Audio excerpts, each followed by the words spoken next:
what are the key negatives when we consume the levels of sugar that many of us are currently consuming?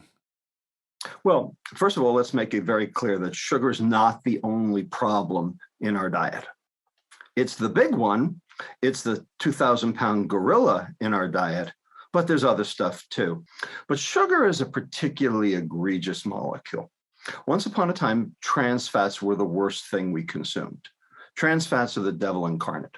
Trans fats, the bacteria can't chew it up, which is why they put the trans fats in, all right, so that, it would last forever, the 10-year-old Twinkie. Well, the fact is our mitochondria, our little energy burning factories inside all our cells, are really refurbished bacteria. We can't chew it up either. So the exact same reason for why they put the trans fats in the food is exactly why you shouldn't eat the food. Now we know that, and they've come out of our diet. So now sugar is public enemy number one. So what does sugar do? And the answer is a whole bunch of bad things. The food industry says sugar is energy. Well, they're correct if you're a bomb calorimeter. If you just blow it up, if you explode it, yeah, you get 4 calories per gram. But we are not bomb calorimeters. Turns out that sugar actually poisons the mitochondria.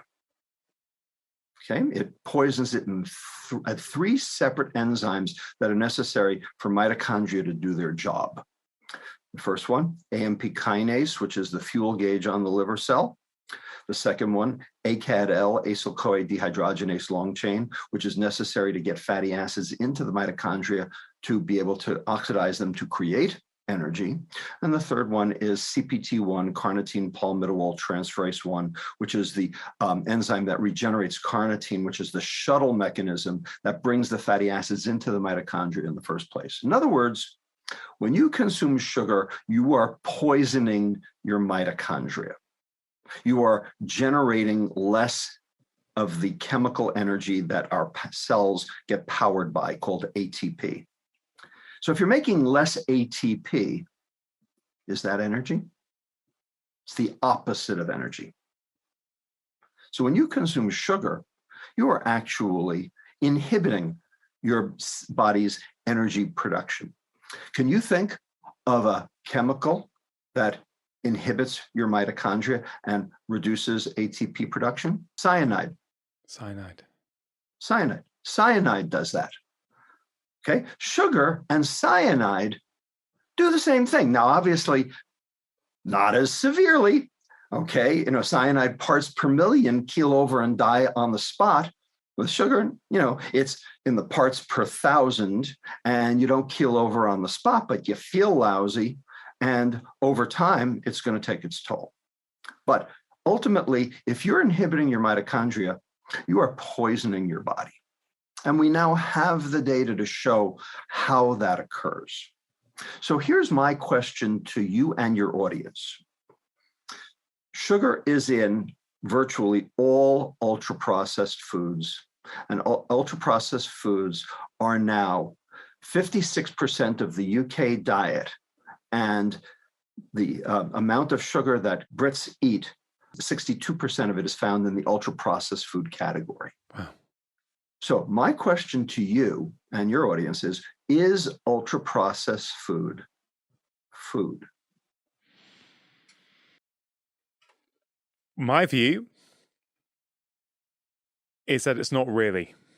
I would say no, but I know to many people that is super controversial, which we're definitely going to talk about. But yeah, on a straight answer, I would say no. Depends on your definition, I guess, because it's energy. Okay. It's got some calories in it, which we consume in our mouth that enable us on one level to sort of, I guess you're saying it's actually reducing the energy production, the sugar within it anyway. But yeah, on one level, it sustains people and they can actually get on with their days, at least in the short term anyway.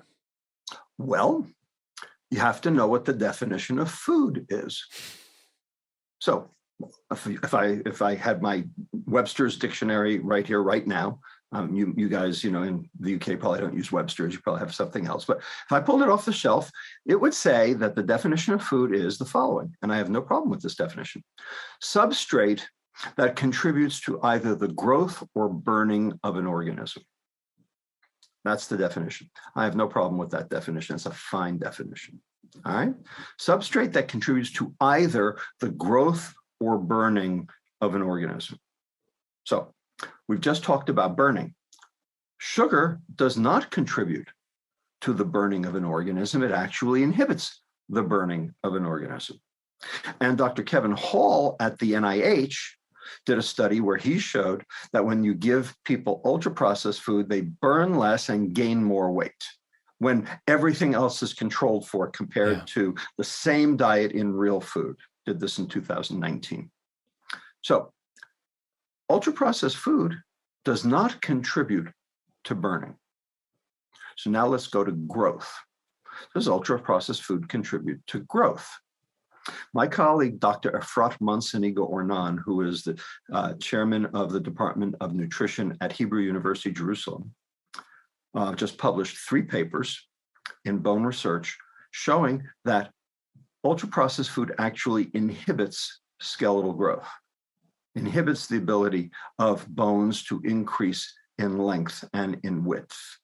And in addition, we know from the Nutrinet Santé study and many other studies that, in fact, what sugar does is it feeds cancer cells, it hijacks growth.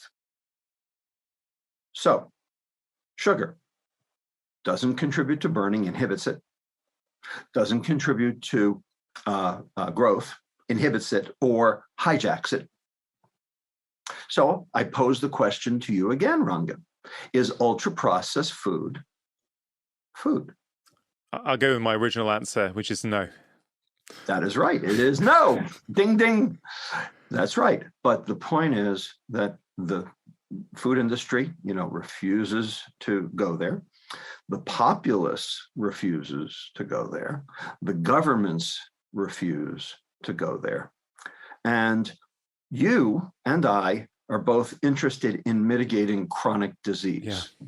And you are right. If you get people on a real food diet, you can mitigate virtually any and all of their chronic diseases. I completely agree. You gave a TEDx talk basically saying you can basically take away somebody's chronic disease. I used to do that in my clinic, when I was practicing routinely. Yeah.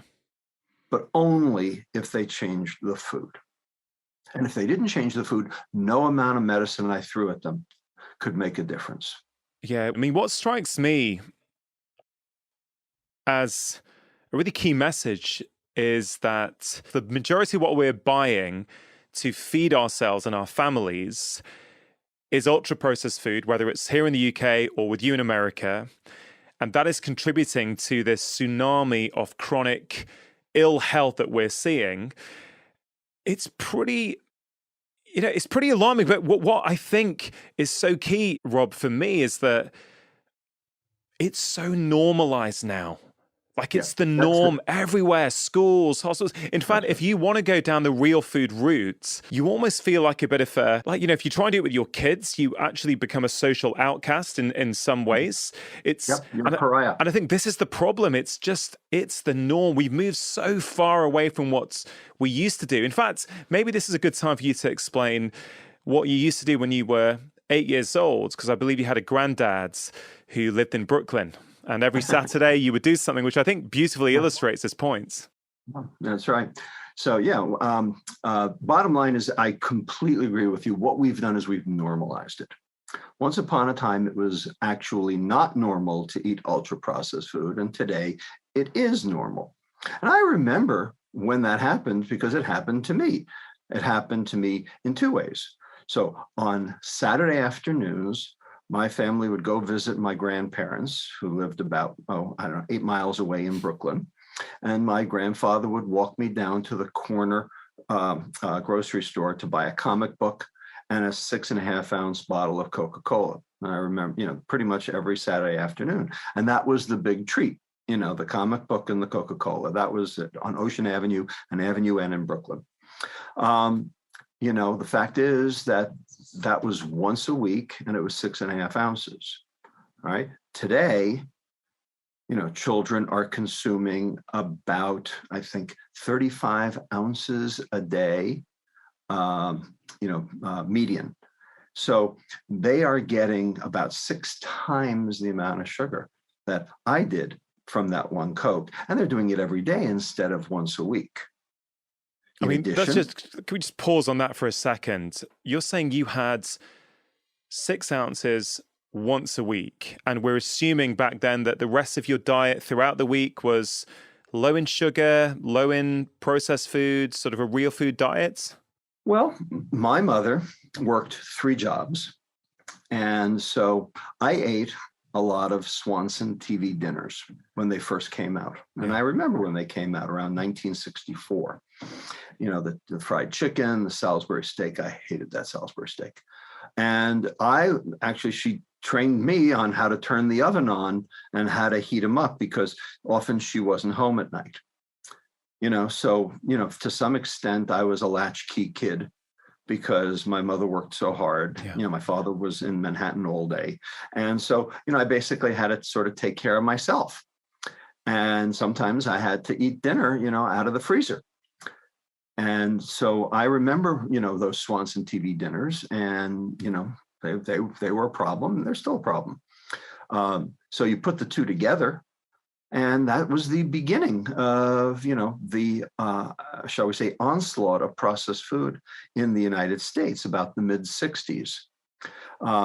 Then things picked up even more in 1975 when we started substituting high fructose corn syrup for sucrose because it was half as expensive and it was homegrown.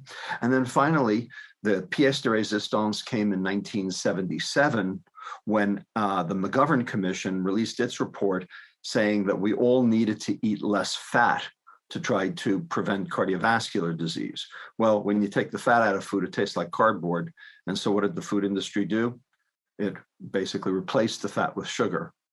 That's why we ended up with Entenmann's fat-free cakes and, and the like. And that was when the pasta craze, first hit was, refined carbohydrate because it was, quote, low in fat, et cetera. And, now we're off to the races. And it's just exploded ever since. Is it the sugar that's inherently bad in and of itself, or is it the excess amounts? Or is it both, right? Because I think a lot of people might say, well, look, you know what? This never used to be a problem, right? And we would have the odd sweet treat now and again. But so, and actually there's quite a few prominent scientists, as you're well aware, Rob, who say actually sugar's not a problem. Sugar's actually completely fine. We're working on it. I have a bone to pick with some of those scientists, and we can argue that and talk about that if you like, as to exactly why they say what they say. So here's what I can tell you. All right. There are social drinkers and there are alcoholics. Now, social drinkers can pick up a beer and put it down, and they don't need one every day. Alcoholics pick up a whiskey and can't put it down, and they need it 3 times a day. Right? Yeah. Did the one beer that the social drinker drank hurt them? Unlikely. And the reason it's unlikely is because there is what is known as a first pass effect. You drink the alcohol in the beer. First of all, it's very low percentage, right? It's only about 3.6% in a beer. All right, and that is about 60 calories worth or so of alcohol. And what happens is that the first pass effect, the stomach and intestine metabolize that alcohol before any of it ever gets to the liver. And so the amount that actually hits the liver that could do damage is exceedingly small.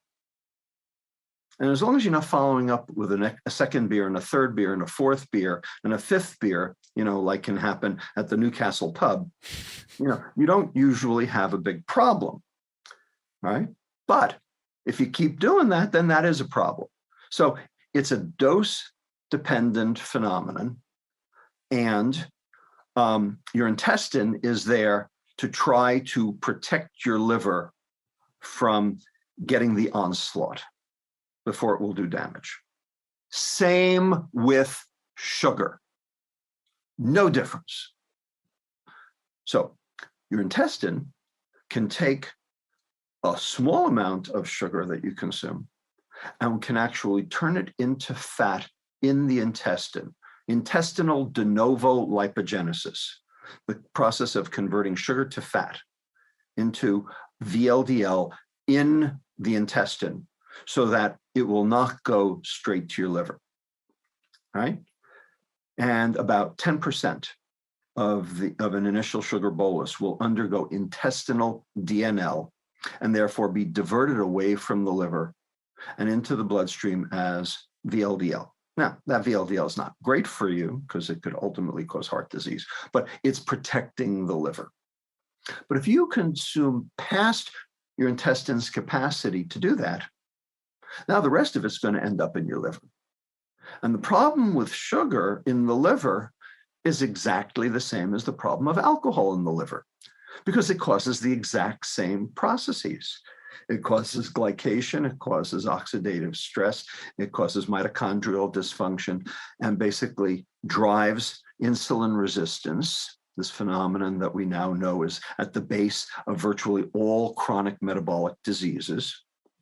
Therefore, your pancreas has to make extra insulin to make the liver do its job, because now the liver's not working right because it's been poisoned.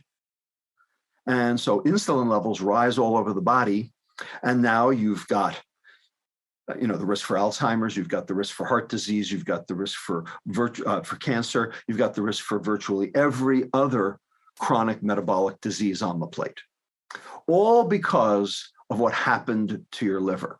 Yeah. And fructose, that sweet molecule in sugar, basically has the same fate as alcohol. So when people say, oh, well, little sugar's fine, the answer is, yeah, because your intestine diverts that little bit away from the liver. As soon as you overwhelm that capacity, now your liver is right in the crosshairs. And that's when chronic disease is going to start. If you enjoyed that short clip, I think you are really going to enjoy the full conversation, which you can check out here.